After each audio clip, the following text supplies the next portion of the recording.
Guys, good evening. Ang video ko for tonight is tungkol dito sa steady volt 50 amperes na regulated power supply. Ito yung pinost ko last time na i-dispose ko. Kaya lang hindi natuloy dahil nung tingnan ko yung when I was about to check, nakita ko wala pala itong board. Tanggal pala yung original na board nito. Dahil sinimulan ko siyang i-modify at that time, no? And hindi ko siya natapos, kaya tinakpan ko lang. And then, iyon nga, naisip ko siyang i-dispose. Akala ko gumagana, hindi naman pala. So, yung mga nakausap ko, pasensya na, no? Hindi siya po pwedeng, So, nag-decide ako na tapusin yung kanyang bagong circuit.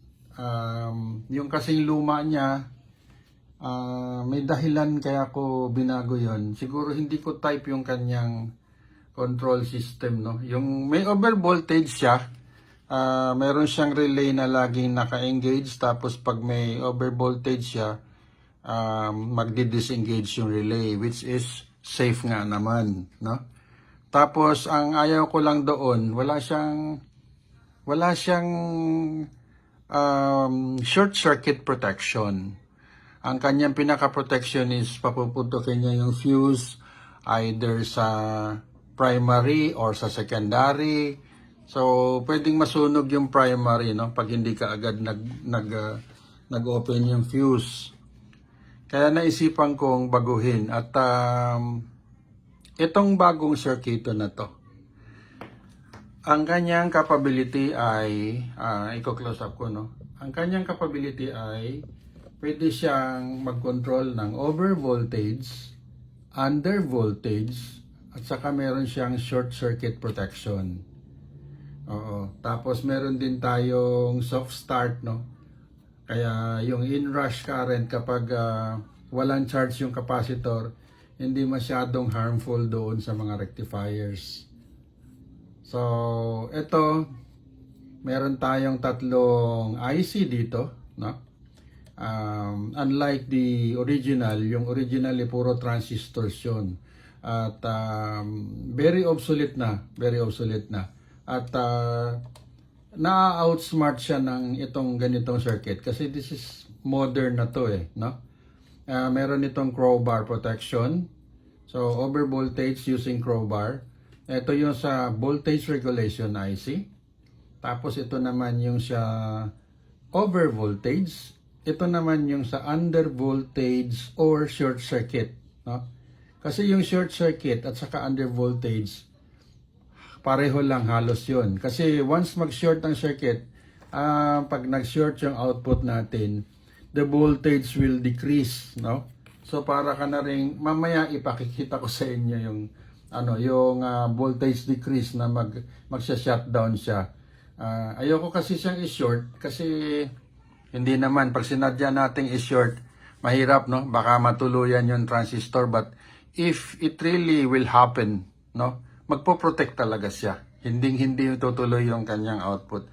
So yung sinasabi kong short circuit at saka yung under voltage, pareho lang po nito. Kung nakikita nyo itong supply ko dito, ayan, meron siyang 13.8, no?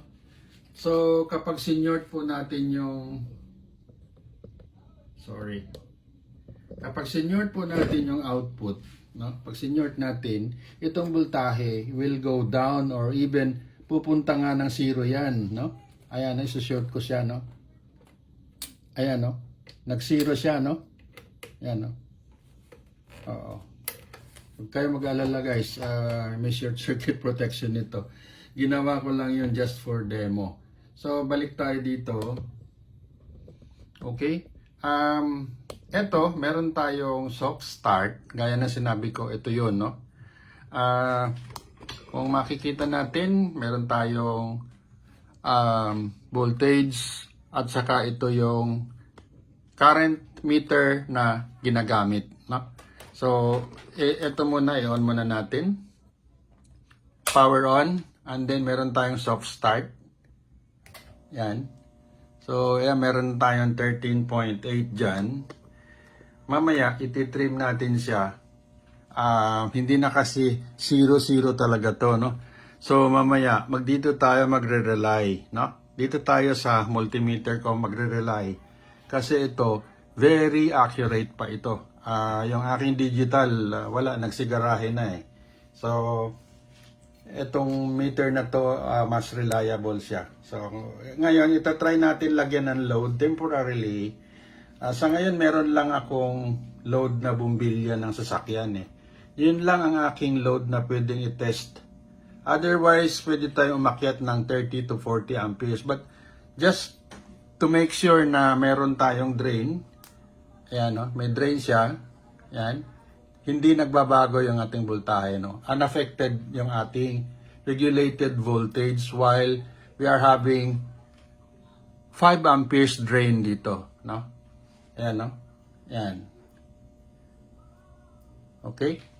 Hindi ko lang kasi gusto ko makita ninyo mamaya yung camera na gusto kong ipatapat yung camera doon sa circuit. So, ganito yan siya. Okay? Yan. Meron tayong 5 amperes. Itong bulb na to has been always 5 amperes pag nagtitesting ako. Ito lang yun. 5 amperes is enough kung nakikita natin na kung hindi maganda regulation, magbabago po yan. So, okay. Balik tayo dito sa balik tayo dito sa kanyang regulated output. The best, ang pinaka gusto kong function dito, feature rather, is yung kanyang under voltage at saka over voltage. Okay? Ayan, ilalapit ko. Gusto ko makita nyo tong meter, no? Okay. I think malinaw to. Ayan. So, ito nakikita natin, nasa 30 tayo na range. Oo. Bang klase yung meter ko, no? 1988 pa po, ayan. Dito tayo sa 30 na range, so, dito tayo magbabasa sa taas. So, this is 15, this is 10. In between 10 and 15 is 12.5, no? Nakikita nyo? 12.5. Tapos yung dot na yan, that is 11, 12, 13, 14. Yung 14 tapos 15. Since it is 13.8, hindi ko siya tinapat na 14 talaga. Ngayon, ipakikita ko sa inyo yung under voltage protection. If the circuit goes below 12, if the output goes below 12, bababa po yung, magsha-shutdown po yung ating system. So, i-adjust ko, no? Dito ko i-adjust. Ito po yung sa voltage adjustment. Kung makikita ninyo yan, ano? Babagsak po yan pag, ayan, no? Bumababa, no? Okay, close up ko para makita nyo. Ito po yung 13, okay? Kita ba? 13, 12.5, okay? And now we are on 12, okay? Lower than 12, kailangan pong mag-shutdown siya. Yun. Okay? Shutdown po siya. So, sorry.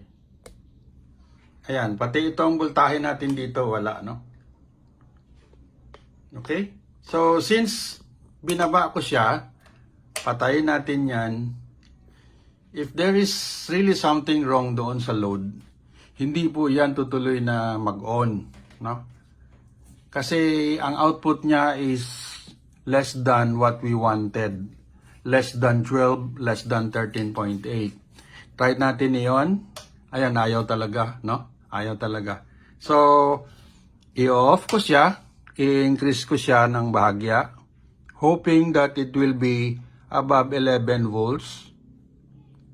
Kailangan mag-on po yan. Hintayin natin yung capacitor discharge, no?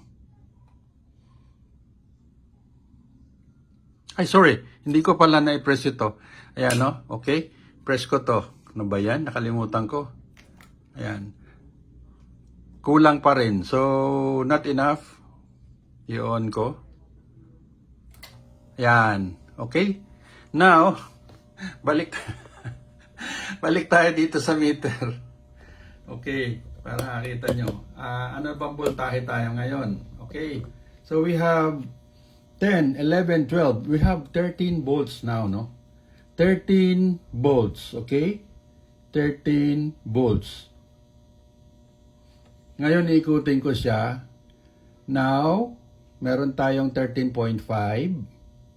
Meron tayong 13.8. Ngayon, pag lumakpas po siya ng 14, 14.2 or something, dapat po mag-shutdown siya. Ayan, dahan-dahan ko siyang tinataas.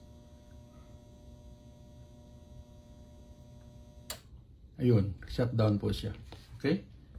And the same po dito sa harap. Wala na po siyang output, no? Yan. So, yung simulation na yan, nag-overvoltage siya. Kung wala yan, kung mag-short yung transistor natin, hindi lang siya 14 volts or 16 volts. It will go up to 24 volts unregulated. Sisirain yung radyo natin. So, eto, sa case nitong circuit na to, kapag nakita niya lang na merong 14.2 or 14.5, isa-shutdown na niya yung circuit. Okay? Okay, since sabihin natin, hindi natin naalis yung shutdown, yung short, no? Tapos, we tried turning it on. Hindi po under yan, no? Hindi under yan. Habang mataas yung output niya, hindi po under yan. Ayan, no? Ayan, no? Nag-shutdown, no? Umano lang siya, nag-blink lang siya, but it did not go through. Okay? Ngayon, papatayin ko. Ilo-lower ko yung setting natin dahil it was more than 14 volts.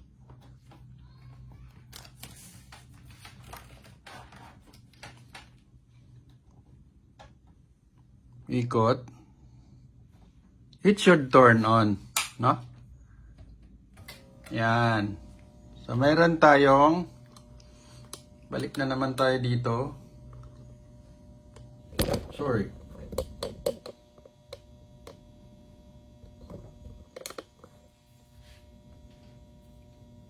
Almost 13. Now, if i-fix ko siya sa 13, 10, 11, 12, 14 pala to, sorry. So, this is 15, 13.5. This is 13.8. Okay? Once again, try natin. 14.2, 14.5. Yan, 14 yan, no? Malinaw ba? Yan. 14, 14.25. Yan. 14.5, nag-trip po siya. So, yun. Ganun po ganda yung design ng circuit. So, mas prefer ko to kesa doon sa original. Yung original wala siyang under voltage. Tapos ito, gaya na sinabi ko, meron siyang low voltage protection at meron din siyang short circuit protection. Aside from that, meron din siyang current control, no? But since wala tayong load na capable of drawing 50 amperes or 40, hindi natin matest. Now, ipa-final ko na yung adjustment nito. So, it is now 13.5. Okay? 13.5. At dito, yeah, this is not accurate actually, but makikita nyo kung meron kang output or wala. So, that's it. Thank you for watching. Magandang gabi.